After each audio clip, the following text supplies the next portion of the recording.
नमस्कार, आदाब, सत श्री अकाल।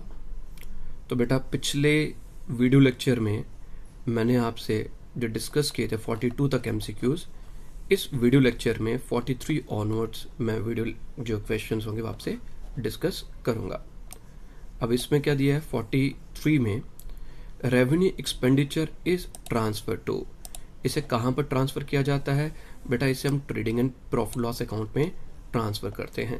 हमारे पास जैसे वेजिस है वो ट्रेडिंग अकाउंट में ट्रांसफर होता है, रेवेन्यू एक्सपेंडिचर है, और सैलरीज जो है वो भी रेवेन्यू एक्सपेंडिचर है, बट वो प्रॉफिट लॉस अकाउंट में ट्रांसफर किया जाता है।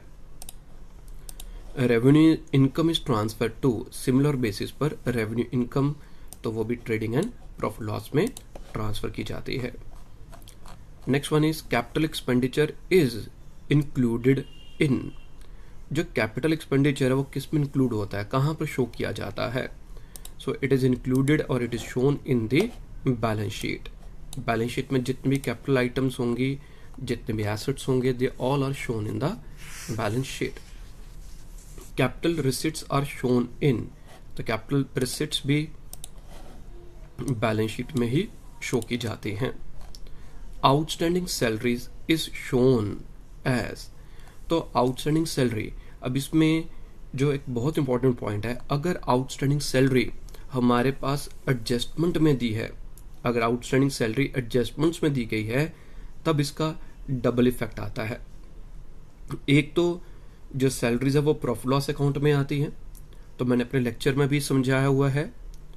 तो इसमें क्या आ जाएगा कि जो एडजस्टमेंट्स में ट्रायल बैलेंस के अगर एडजस्टमेंट्स में नीचे अगर दिया होंगे आउटस्टैंडिंग सैलरीज, तो इन सैलरीज को एक तो आप प्रॉफिट लॉस अकाउंट में सैलरीज में ऐड करेंगे, सो it is adjusted in profit and loss account. और आउटस्टैंडिंग सैलरी मीन जो सैलरी अभी तक हमने पे नहीं की, जो सैलरी अभी तक पे नहीं की, it will become a liability, और अगर ये लायबिलिटी बन जाएगी तो ये बैलेंस शीट में भी आ जाएगी। So it is shown in the balance sheet as well as adjusted in P and L account. तो बोथ बी एंड सी। तो ये जो इंपॉर्टेंट जो भी एडजस्टमेंट हमारे पास फुट नोट में दी होगी ट्रायल बैलेंस के फुट नोट में, उसका हमेशा डबल इम्पैक्ट होगा, डबल इफेक्ट आएगा, क्योंकि इसको अभी तक हमने अपने बुक्स में शो नहीं किया, और हमारी जो accounting it is based on double entry book keeping, तो हर एक डेबिट का क्रेडिट होगा, हमेशा डबल इफेक्ट होगा, तो ये ध्यान में रखिएगा। Next is large advertisement expenditure to introduce a new product is, तो हमने कोई लार्ज एक्सपेंडिचर किया, कोई नया प्रोडक्ट हमने लॉन्च किया, उससे रिलेटेड जो खर्चा होता है उसे हम डेफर्ड रेवेन्यू एक्सपेंडिचर कहते हैं। मैंने पिछले लेक्चर में भी बोला था कि डेफर्ड रेवेन्यू एक्सपेंडिचर जो है, ये मैंने अपनी जो प्रीवियस वीडियोस लेक्चर नंबर 10, 11, 12 के आसपास जो होगा, हेडिंग आप देखेंगे, उसके जो कवर नोट पर जो भी आप जो वीडियो देखेंगे उस पर मैंने लिखा हुआ है, तो वहां पर डिटेल में मैंने समझाया हुआ। तो अभी एक बार दोबारा बता रहा हूं, जो एडवर्टीजमेंट एक्सपेंडिचर जो होता है ये रेवेन्यू नेचर का ही होता है, पर इसका जो बेनिफिट हमें 1 ईयर में नहीं मिलता। इसका जो बेनिफिट है उसे हम डेफर, इसके जो एक्सपेंस, इसका जो बेनिफिट हमें मिलेगा उसे हम डेफर कर सकते हैं 3 to 5 ईयर्स के लिए। मीन्स आज मैंने कोई एडवर्टीजमेंट की है, तो मेरे पास अगर कोई स्टूडेंट ट्यूशंस के लिए आता है, कोई स्टूडेंट है जो अभी 9th में है या 10th में है, या अभी मैं अकाउंट असिस्टेंट के लिए पढ़ा रहा हूँ, तो आपके कोई नोन जो होंगे, हो सकता है कि नेक्स्ट ईयर में किसी ने 11th में आना है, या इस समय 9th में है, तो 2 साल के बाद किसी ने 11th में जो बच्चे ने जाना है, तो अभी मन में विचार बना लिया कि कॉमर्स लेंगे, तो 2 साल बाद मैंने आज जो एडवर्टीजमेंट की, जो मैंने मेहनत की, उसका बेनिफिट जरूरी नहीं कि मेरे को इसी साल मिलेगा। तो मेरे लेक्चर्स को देखकर कई जो बच्चे होंगे, वो हो सकता है कि 2 साल बाद जब वो कॉमर्स ऑप्ट करेंगे, 11th में आएंगे, तो मेरे कोचिंग सेंटर को ऑफलाइन के लिए ज्वाइन करेंगे। तो इसका बेनिफिट मेरे को सिर्फ इमीडिएटली नहीं मिला, तो इसलिए इसे डेफर्ड रेवेन्यू एक्सपेंडिचर कहते हैं, और इसको हम 3 to 5 ईयर्स में राइट ऑफ करते हैं। ठीक है, तो जितना राइट ऑफ किया होता है वो प्रॉफिट लॉस के डेबिट में, बाकी का बैलेंस शीट में एसेट साइड में आ जाता है। Purchase of machinery for production is, हमने मशीनरी खरीदी प्रोडक्शन के लिए, गुड्स बनाने के लिए, it is capital expenditure. Computer purchased for resale हमने कंप्यूटर खरीदा, किसके लिए कंप्यूटर खरीदा? बेचने के लिए। हमने कोई भी चीज अगर बेचने के लिए खरीदी होगी तो वो हमारे लिए एसेट नहीं होगा, वो हमारे लिए परचेज या हमारा जिसमें हम बिजनेस करते हैं तो उसे हम परचेजेस बोलेंगे, तो वो हमारा रेवेन्यू एक्सपेंडिचर आ जाएगा। Insurance premium to paid to insure the machinery is, machine की लाइफ को, मशीन की कॉस्ट को, अपने रिस्क को कवर करने के लिए हमने इंश्योरेंस प्रीमियम, हमने मशीनरी के लिए इंश्योरेंस करवाया। वो जो इंश्योरेंस होगा वो हमारे लिए जो भी मशीनरी के लिए किया होगा वो हमारे लिए कैपिटल एक्सपेंडिचर होगा। इंपॉर्टेंट क्वेश्चन, अब इंपॉर्टेंट पॉइंट है बेटा ये वाला। तो मशीनरी के लिए अगर हमने कोई इंश्योरेंस करवाया होगा तो कैपिटल एक्सपेंडिचर बन जाएगा। एक्सपेंसेस ऑन, एक्सपेंसेस कौन से वाले? On overhauling a second hand machine purchased is, तो कोई सेकेंड हैंड मशीन हमने की, उसको हमने ओवरऑल मीन्स उसको रिपेयर्स वगैरह किया है, तो वो कौन सा खर्चा होगा? ठीक है, एक मिनट बेटा, ऊपर वाले में मेरे को कुछ डाउट लग रहा है। तो इंश्योरेंस प्रीमियम पेड, तो ये जो बेटा भी जो बता रहा था मैं, insurance premium paid to insure the machinery, ये कैपिटल एक्सपेंडिचर नहीं आना चाहिए, थोड़ा सा ध्यान मेरा आगे पीछे चला गया था। So it should B revenue expenditure, ये रेवेन्यू एक्सपेंडिचर होगा। ठीक है, next one is, next question की तरफ ध्यान था। Expenses on overhauling a second hand machine, ये सेकेंड हैंड मशीन वर्ड लिखा है, परचेज्ड इज, तो बेटा इसमें क्या आ जाएगा? हमने कोई सेकेंड हैंड मशीन खरीदी है और उसको ओवरऑल किया, मीन्स रिपेयर्स वगैरह किया। तो इसमें दो अप्रोचेस आती हैं। एक क्या जाता है कि जैसे हमने सेकेंड हैंड मशीनरी खरीदी तो उसे हम ट्रीट करते हैं जैसे हमने कोई न्यू मशीन खरीदी है। मैंने कोई सेकेंड हैंड मशीन खरीदी, मेरे लिए तो नई मशीन है, चाहे वो सेकेंड हैंड है। अगर हमने इमीडिएटली खरीदने के समय ही कुछ ओवरऑल किया, रिपेयर्स वगैरह उस पर इनकर किए, तो कैपिटल एक्सपेंडिचर आ जाएगा। जैसे इस क्वेश्चन में लिखा हुआ है, इसमें कुछ नहीं लिखा कि बाद में किए या कब किया, सिंपल लिखा expenses on overhauling a second hand machine purchase. तो अगर हम इन नॉर्मल यूजेज बाद में कभी और कभी खर्चा करते हैं तो वो जो खर्चा होगा वो रेवेन्यू नेचर का होगा। तो इस केस में ऑन ए सेफर साइड मेरी जो ऑप्शन जो होगी वो कैपिटल एक्सपेंडिचर होगी। तो ये दोनों क्वेश्चन थोड़ा ध्यान से समझिएगा।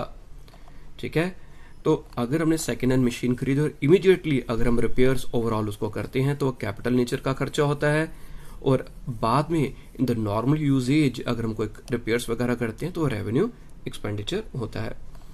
If capital and revenue expenditure are not distinguished, अगर इनको डिस्टिंग्विश नहीं किया गया तो net profit will not be correct. Yes, net profit की पोजीशन क्लियर नहीं होगी, financial position will not be correct, वो भी नहीं होगा। तो option both A and B जो होगा रिजल्ट आ जाएगा। Opening capital is 1,50,000, practical approach वाला क्वेश्चन आ गया। तो पेपर्स के लिए आपको जैसे सिंपल कोई एमसीक्यूज टाइप के क्वेश्चन है जिसमें कैलकुलेशन नहीं करनी है, तो आपको थोड़ा सा जल्दी, आपको अप्रॉक्सीमेटली 1 मिनट एक क्वेश्चन के लिए मिलेगा। तो जिन क्वेश्चंस में कैलकुलेशन नहीं करनी है तो उसमें आपको 10 से 20 सेकंड में आपको जो डिसाइड कर लेना पड़ेगा इजी क्वेश्चन जो होंगे। प्रैक्टिकल क्वेश्चन जो प्रैक्टिकल पार्ट होगा there in some time, in some cases आप लोगों को 1 मिनट भी लग सकता है, 2 मिनट्स भी लग सकता है, तो 2 मिनट भी लग सकते हैं। तो उस टाइम को आपने पहले क्वेश्चन थोड़ा जल्दी सॉल्व कर कर आप इसको करिएगा। अब आ जाएगा कि एक और वीडियो लेक्चर बनाऊंगा जिसमें मैं स्ट्रैटेजीज की कैसे आपको पेपर अटेम्प्ट करना है, किस चीज को आपने अटेम्प्ट करना है, कैसे करना है। तो इसमें बेटा इस 54th में अभी हम करते हैं कि ओपनिंग कैपिटल 1,50,000 है, क्लोजिंग कैपिटल 2,75,000 है, ड्रॉइंग्स 25,000 है और फर्दर कैपिटल इंट्रोड्यूस्ड 45,000 है। What is gross profit? तो जब हम प्रॉफिट लॉस अकाउंट बनाते हैं, बैलेंस शीट बनाते हैं, तो बैलेंस शीट में बेटा हम सबसे पहले लिखते हैं, जैसे बैलेंस शीट में हम लिखते हैं ओपनिंग कैपिटल। हमने ओपनिंग कैपिटल कितनी क्वेश्चन में गिवन थी? 1,50,000 गिवन है। ड्यूरिंग द ईयर हमने और कितनी कैपिटल इसमें ऐड की, जो फर्दर कैपिटल लेकर आए हम उसको ऐड कर देते हैं 45,000। ड्राइंग्स जो होती है वो हम माइनस करते हैं, ये मैंने आपको फॉर्मेट में बताया हुआ है। ड्राइंग्स 25,000 माइनस कर दी। अब इनको हम आप प्लस माइनस करिए तो 1,50,000 और 1,70,000 हमारी कैपिटल लास्ट में होनी चाहिए इसके अकॉर्डिंगली, इस इक्वेशन के अकॉर्डिंगली। बट आप क्वेश्चन में देखो हमारे पास जो क्लोजिंग कैपिटल दी गई है वो 2,75,000 है। तो इन दोनों के बीच का जो डिफरेंस है 2,75,000 ये क्लोजिंग कैपिटल, बट यहाँ पर कैलकुलेशन में 1,70,000। तो ये कैपिटल और ज़्यादा किस वजह से है?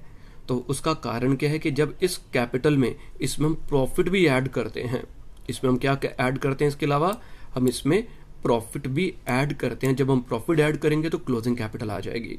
तो प्रॉफिट की वैल्यू हमारे पास गिवन नहीं है, तो हमारे पास आपके ऑप्शन आ जाएगी 2,75,000 में से अगर हम 1,70,000 माइनस कर देते हैं तो 1,05,000 आ जाएगा। तो 1,05,000 क्या है? It is nothing else but it is gross profit. वैसे तो टेक्निकली नेट प्रॉफिट वर्ड होना चाहिए, तो क्वेश्चन में ग्रॉस प्रॉफिट था तो हम ग्रॉस प्रॉफिट यूज करते हैं। बैलेंस शीट का फॉर्मेट आपने देखा होगा, ओपनिंग कैपिटल ऐड जो कैपिटल इंट्रोड्यूस जो और कैपिटल लगाई होगी, ड्राइंग्स माइनस करते हैं, नेट प्रॉफिट या ग्रॉस प्रॉफिट भी ऐड करती हैं तो क्लोजिंग कैपिटल आ जाती है। तो बाकी सब चीजें गिवन थी, नेट प्रॉफिट और क्वेश्चन का जो ग्रॉस प्रॉफिट वो गिवन नहीं था, बट इसके प्लस करने के बाद 2,75,000 जो आना था वो हमारे पास गिवन है। तो 2,75,000 में से आप 1,70,000 माइनस करेंगे तो हमारे पास ग्रॉस प्रॉफिट की अमाउंट और नेट प्रॉफिट की अमाउंट आ जाएगी। ठीक है बेटा। नेक्स्ट वन जो अगला आ जाएगा, a profit loss account is prepared. तो जो प्रॉफिट लॉस अकाउंट हम प्रिपेयर करते हैं it is for a certain given period. हम जब हेडिंग लिखते हैं trading in profit loss account for the period, तो फॉर द पीरियड मीन्स एक पर्टिकुलर पीरियड के लिए हम ट्रेडिंग अकाउंट और प्रॉफिट लॉस अकाउंट बनाते हैं। Next is balance sheet discloses the financial position of a firm on a particular point of time। तो एक पर्टिकुलर पॉइंट ऑफ टाइम में वो डिस्क्लोज करते हैं। Profit and loss account shows the, profit loss account क्या show करता है? वो शो करता है हमारे पास जो प्रॉफिट अर्न किया गया होगा बिजनेस के द्वारा। Balance sheet shows the financial position of the business, तो वो फिनेंशियल पोजीशन बिजनेस की शो करती है। Expenses relating to sale of goods are shown in, तो जो भी एक्सपेंसेस रिलेट करते हैं to sale of goods they are shown in the profit and loss account.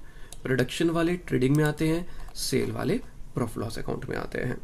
Stock in trade, stock क्या कौन सा एसेट होता है बेटा? आप लोगों ने पढ़ा है कई बार, stock is a current asset. Current asset कौन से होते हैं?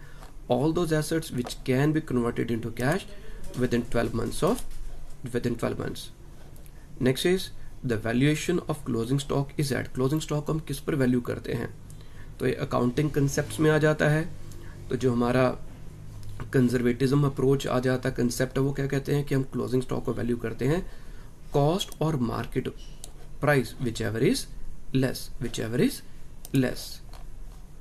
Closing stock is recorded at the, जो क्लोजिंग स्टॉक है वो किस पर रिकॉर्ड किया जाता है?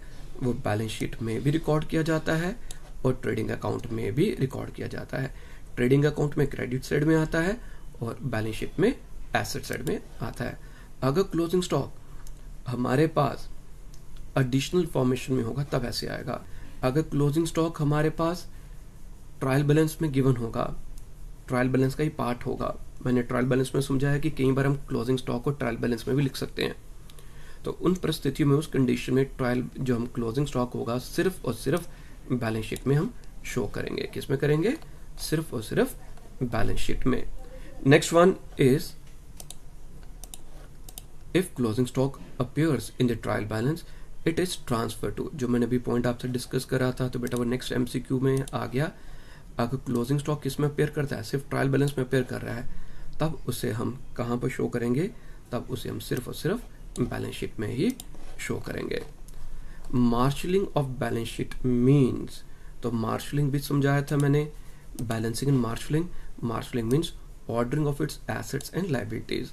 तो हमारे पास दो कंसेप्ट इसमें आते हैं। पहला कंसेप्ट क्या जाता है कि हम लिक्विडिटी अप्रोच, पहले liquid assets means current assets, बाद में फिक्स एसेट्स, और दूसरा जाता है पहले जो हमारी फिक्स्ड अप्रोच जो आ जाएगी, परमानेंस जो अप्रोच आ जाती है मार्शलिंग में, तो पहले हम फिक्स एसेट्स लिखते हैं, बाद में हम करंट एसेट्स लिखते हैं। Next is financial statement consist of. तो फिनेंशियल स्टेटमेंट में क्या क्या चीजें आती है, ट्रायल बैलेंस है, प्रॉफिट लॉस है, बैलेंस शीट है। तो क्या आ जाएगा इसमें, तो हमारे पास इसमें जो ऑप्शन जो आ जाएगी सेकंड एंड थर्ड। तो फिनेंशियल स्टेटमेंट में प्रॉफिट लॉस आ जाएगा और बैलेंस शीट आ जाएगा। तो B and C is the right answer. Choose the correct order of settlement of the following profits from the profit and loss account. तो सबसे पहले हम क्या कैलकुलेट करते हैं, तो ऑर्डर क्या गया, तो बेटा सबसे पहले हम जब कैलकुलेट करते हैं, ट्रेडिंग अकाउंट बनाते हैं, तो ग्रॉस प्रॉफिट आता है। प्रॉफिट लॉस में हम ऑपरेटिंग प्रॉफिट भी निकाल सकते हैं, जैसे EBIT, earning before interest and tax भी कह सकते हैं। And the next one is net profit. तो ऑर्डर अगर आप चूज करेंगे, ठीक है ना, KBC भी शुरू हो गया, उसमें भी ऑर्डर बनाना पड़ता है। तो उसी का क्वेश्चन आ गया 1 करोड़ का, तो ग्रॉस प्रॉफिट, ऑपरेटिंग प्रॉफिट और नेट प्रॉफिट। बोर भी हो जाते हैं ना कई बार ऐसे पढ़ते हुए, थोड़ा सा रिलैक्स करो, और पढ़ाई के साथ साथ बेटा थोड़ा सा एक्सरसाइज, थोड़ा सा वॉक करो, थोड़ा सा बाहर घूमो, तो हल्की सी एक्सरसाइज करो, अपने ब्रेन को फ्रेश रखिए, ज़्यादा स्ट्रेस नहीं होना चाहिए। और अपनी डाइट पर ध्यान दीजिए। इस समय मौसम भी चेंज हो रहा है, कश्मीर में ठंड शुरू हो गई है, जम्मू में भी मौसम में अंतर आ गया है, तो अपनी डाइट पर ध्यान दीजिएगा। बीमार नहीं होना किसी भी बच्चे ने, सिंपल कोल्ड भी हो रहा है, एक कोरोना ही नहीं है, और भी बहुत सी बीमारियां हैं दुनिया में, तो ध्यान रखना है, प्रिकॉशन लेने हैं आप लोगों ने। तो तली चीज़ें नहीं खाइए, कम खाइए, बॉइल्ड चीज़ें थोड़ा सा हल्की सी एक्सरसाइज करिए। तो थोड़ा सा ध्यान, मेडिटेशन जिस भी फॉर्म में करते हैं, थोड़ा सा मेडिटेशन करिए, रिलैक्स होंगे तो कोई नहीं, सब बच्चे जो हैं वो एक ही किश्ती पर सवार हैं, कोई ज़्यादा अंतर नहीं है एज फार एज अगर हम अकाउंट्स की बात करें। बाकी सब्जेक्ट्स है, क्रैमिंग ज़्यादा है, समझने वाला कम है, तो जितना ज़्यादा मगअप कर सकते हो उतना ज़्यादा बेहतर है, और रिवाइज बाकी सब्जेक्ट्स के लिए। तो ये आपका ताज़ा पढ़ाऊंगा, तो रिवीजन की इतनी ज़्यादा जरूरत नहीं पड़ेगी। और मेरे MCQs अगर आपने एक बार अगर कर लिए हैं तो आपकी तैयारी समझ लीजिए 50 से 70% MCQ से हो जाएगी। Next one is while calculating operating profit the following are not taken into account. जब हम क्या करते हैं कैलकुलेट बेटा, ऑपरेटिंग प्रॉफिट निकालना होता है, तो हम किन चीज़ों को कंसिडर नहीं करते, normal transactions, abnormal items, expenses of A purely financial nature. तो जो प्योरली फिनेंशियल नेचर के जो एक्सपेंसेस होते हैं उनको हम कंसिडर नहीं करते। फिनेंशियल नेचर क्या आ गया, इंटरेस्ट वगैरह आ गया, तो मैंने भी क्या बताया था, operating profit is EBIT, earning before interest, तो इंटरेस्ट वगैरह क्या आएगा, फिनेंशियल नेचर के खर्चे आ जाएंगे, तो उनको जो आ जाएगा हम the following are not taken into account. Next one, which of the following is correct. तो ये वाला क्वेश्चन मैंने एक बार पहले भी पढ़ा हुआ है, मैंने कहा था कि ये क्वेश्चन इंपॉर्टेंट है, कहीं ना कहीं किसी न किसी रूप में आ जाएगा। तो इसमें option C, operating profit is equal to net profit plus non operating expenses minus non operating incomes. तो नॉन ऑपरेटिंग एक्सपेंसेस और नॉन ऑपरेटिंग इनकम्स बेटा मैंने अपने वीडियो लेक्चर में इस पर काफ़ी ज़्यादा वेटेज दी है, समझाया हुआ है कि इन दोनों में क्या आएगा। मेरे स्टडी मटेरियल में भी एक्सप्लेन मैंने किया हुआ है, नॉन ऑपरेटिंग एक्सपेंसेस कौन से होते हैं, नॉन ऑपरेटिंग इनकम्स कौन सी होती हैं।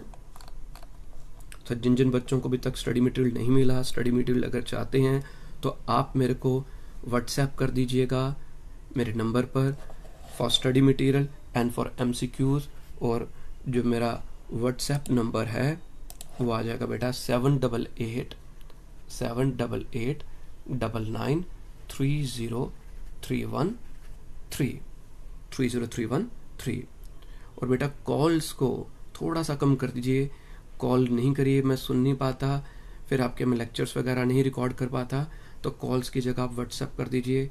कभी ना कभी कई बार ओवरलुक हो जाता, बट मैं मैक्सिमम कोशिश करता हूँ मैं रिप्लाई कर दूँ, चाहे एक ही बार इवनिंग में सभी को रिप्लाई कर दूँ। ठीक है। तो कई बच्चों के कॉल्स जो आती हैं इतनी ऑकवर्ड टाइम पर आती हैं। एक बच्चे ने तो श्रीमान जी ने रात को 12:30 बजे फ़ोन किया है। तो भाई थोड़ा सा मेरी प्राइवेसी का भी ध्यान रखिए। बड़ी मुश्किल से कभी कभार नींद आती है और सोए हो तो रात को अगर फ़ोन आ जाता है तो पहले ही बंदा घबरा जाता है कि क्या हो गया है इतनी लेट आवर्स में।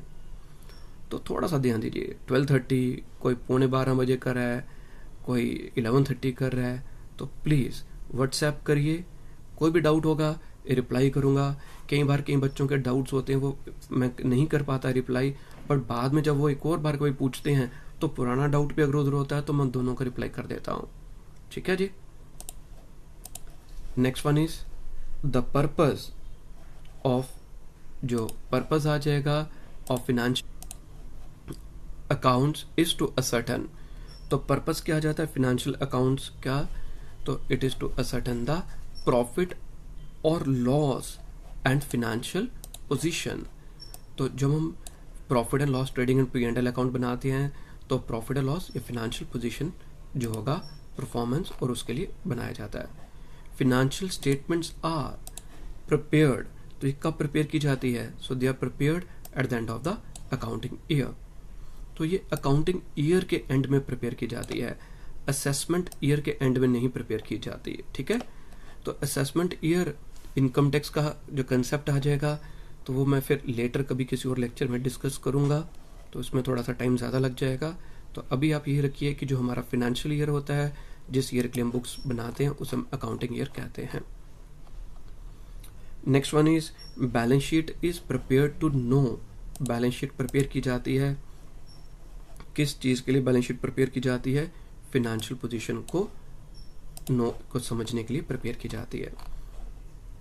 Gross profit is ascertained by, तो ट्रेडिंग अकाउंट जब हम बनाते हैं तो वहां से ग्रॉस प्रॉफिट हम कैलकुलेट करते हैं। सस्पेंस अकाउंट, ट्रायल बैलेंस में हमने पढ़ा था, suspense account appears in the trial balance will be shown in the, तो उसे हम कहाँ पर शो करते हैं? तो उसे हम इन सब में से बैलेंस शीट में शो करते हैं। तो it is not shown in the trading account nor in neither in trading account nor in profit and loss account, it is shown in the balance sheet. Working capital is, तो working capital का formula दिमाग में बिठा लीजिएगा। Working capital is current assets minus current liabilities. तो मेरे जो starting के लेक्चर थे बेसिक टर्म जिसमें मैंने डिस्कस किया हुआ है, उसमें वर्किंग कैपिटल क्या होती है वो समझाया हुआ है, फॉर्मूला भी मैंने समझाया हुआ है। तो फॉर द टाइमिंग इसके लिए अभी के लिए तो आप फॉर्मूला याद कर लीजिएगा। तो वर्किंग कैपिटल होती क्या है, एक बार शॉर्ट में बता रहा हूँ। तो जो हमें बिजनेस करने के लिए जो कैपिटल की जरूरत पड़ती है, कैपिटल दो प्रकार की होती है। एक होती है फिक्स कैपिटल जो हम एसेट्स वगैरह खरीदने में ब्लॉक हो जाती है, और जो दूसरी कैपिटल जो हमें जरूरत पड़ती है in the normal course of business को चलाने के लिए, जो डे टू डे एक्टिविटीज को रन करने के लिए जिस पैसे की कैपिटल की जरूरत पड़ती है उसे बेटा हम वर्किंग कैपिटल कहते हैं। The statement of assets and liabilities is, तो जो स्टेटमेंट होती है एसेट्स एंड लायबिलिटीज की उसे बेटा हम बैलेंस शीट कहते हैं। The financial statement consist of, तो फाइनेंशियल स्टेटमेंट में क्या क्या चीजें आती हैं? तो फाइनेंशियल स्टेटमेंट में हमारे पास प्रॉफिट एंड लॉस अकाउंट आता है, बैलेंस शीट आता है, तो बोथ बी एंड सी आ जाएगा। Adjustment entry means, adjustment entry का मतलब क्या हो जाता है? Any transaction which is not recorded in the books, जो ट्रायल बैलेंस के फुट नोट में नीचे दी होती है। Yes, any transaction which is not correctly recorded, correctly record नहीं हुई थी, अब उसकी एडजस्टमेंट करनी पड़ेगी। Any transaction which is only one sided recorded, again उसकी एडजस्टमेंट करनी पड़ेगी। तो option D all of the above आ जाएगा। The objective of adjustments are, adjustment का ऑब्जेक्टिव क्या मकसद है? ऑब्जेक्टिव एडजस्टमेंट्स क्यों की जाती है? To ascertain the net profit और loss of the business, yes एक ये भी ऑब्जेक्टिव है। To know the true and fair financial position of the business, business की क्या फिनेंशियल पोजीशन है उसका ट्रू एंड फेयर व्यू। तो मैंने एक वर्ड यूज किया था, अ ट्रू एंड फेयर जो व्यू आ जाएगा। तो मैंने जो फिनेंशियल स्टेटमेंट समझाई थी वहां पर समझाया हुआ है कि हम क्यों a true and fair view बोलते हैं। To remove the errors of the accounting books, तो ऑप्शन डी जो सभी के सभी जो ABC तीनों के लिए ये ऑब्जेक्टिव्स हैं एडजस्टमेंट एंट्री के लिए। The adjustment of closing stock will be, closing stock की बेटा क्या एडजस्टमेंट की जाती है? तो एडजस्टमेंट का मतलब क्लोजिंग स्टॉक हमारे पास एडिशनल फॉर्मेशन में ट्रायल बैलेंस के नीचे दिया जाता है। तो मैंने आपको बताया था कि डबल इफेक्ट होता है, एक तो बेटा ये क्रेडिट साइड आता है ट्रेडिंग अकाउंट में भी बताया, और दूसरा एसेट साइड बैलेंस शीट में आ जाएगा। तो ऑप्शन सी राइट आंसर है। The adjustment of outstanding expenses will be, again double effect बहुत इंपॉर्टेंट है। मैंने अपने लेक्चर में जो फिनेंशियल स्टेटमेंट 4th है तो उसमें जो मैंने ये समझाया हुआ है, तो जिसमें मैंने सारी की सारी एडजस्टमेंट्स आप लोगों से डिस्कस की है। तो उसमें क्या लिखा हुआ है कि जो भी आउटस्टैंडिंग एक्सपेंस होते हैं तो उनका डबल इम्पैक्ट आता है। एक तो जो खर्चा होगा इधर it is on the trading और on the profit loss account. अगर ट्रेडिंग में है तो ट्रेडिंग में अगर प्रॉफिट लॉस है डेबिट साइड में, प्रॉफिट लॉस में वहां पर ये ऐड होगा, और दूसरा इफेक्ट ये बैलेंस शीट में लायबिलिटी साइड में आ जाएगा, बैलेंस शीट में लायबिलिटी साइड में आ जाएगा। तो in the debit side of trading और P&L account and liability side of the balance sheet आ जाता है। The adjustment of depreciation will be, depreciation की क्या एडजस्टमेंट करते हैं? ये खर्चा होता है, इट इज एक्सपेंडिचर। एक तो इसके इफेक्ट क्या आगे एडजस्टमेंट क्या होगी, इसे हम प्रॉफिट लॉस के डेबिट साइड में लिखेंगे as an expenditure, as a loss, और दूसरा बैलेंस शीट में एसेट जो कंसर्न्ड या जो रिस्पेक्टिव एसेट होगा, एसेट में से इसे हम कॉस्ट में से इसे हम डिडक्ट करेंगे। तो debit side in the P&L account and deducted from the concerned asset on the asset side of the balance sheet. तो बेटा ये वाले जो एडजस्टमेंट वाले जितने भी MCQs है ध्यान से समझिएगा, इनमें से कोई ना कोई क्वेश्चन पक्का आएगा। The adjustment of interest on capital will be, तो इंटरेस्ट ऑन कैपिटल की क्या एडजस्टमेंट होती है? तो इंटरेस्ट ऑन कैपिटल एडजस्टमेंट में था, एक तो ये खर्चा है तो debit side of P&L account में आ जाएगा, और दूसरा बैलेंस शीट में लायबिलिटी साइड में कैपिटल में ये ऐड हो जाता है। तो ये भी मैंने सारी चीजें समझाई हुई हैं, रिवाइज आपका रिवीजन यहाँ पर हो जाएगी। Adjustment of interest on drawings, तो इंटरेस्ट ऑन ड्राइंग्स इनकम होती है प्रॉफिट लॉस अकाउंट के क्रेडिट में, और बैलेंस शीट में लायबिलिटी साइड में ये कैपिटल में से इंटरेस्ट ऑन ड्राइंग्स है तो कैपिटल में से लेस हो जाएगा। तो on the credit side of P&L account it is an income for the business and added to the drawings on the liability. मैंने वर्ड क्या यूज किया था, मैंने कहा था कि ये लेस होता है और यहां पर लिखा है एडेड, तो एक मतलब है। मैंने जब बोला कि it should be reduced from the capital, liability side में जो कैपिटल होगी उसमें से आप इसे माइनस कर देंगे, ठीक है, ठीक है, लायबिलिटी साइड ऑफ द जो बैलेंस शीट होगी। दूसरा जो है वर्डिंग डिफरेंट है, मीनिंग एक ही है। इधर क्या लिखा है, it should be added to the drawings, तो ये बैलेंस शीट में ड्राइंग्स में ऐड हो जाएगा, ठीक है। अब बेटा बताओ ड्राइंग्स को क्या करते हैं हम? जो बैलेंस शीट में लायबिलिटी साइड में हमने कैपिटल लिखा तो उसमें ड्राइंग्स को क्या करते हैं, अभी हमने पढ़ा था, ड्राइंग्स को हम कैपिटल में से माइनस करते हैं। तो इसमें क्या लिखा, हम इसको ड्राइंग्स में ऐड कर देंगे और ड्राइंग्स कैपिटल में से माइनस होती है।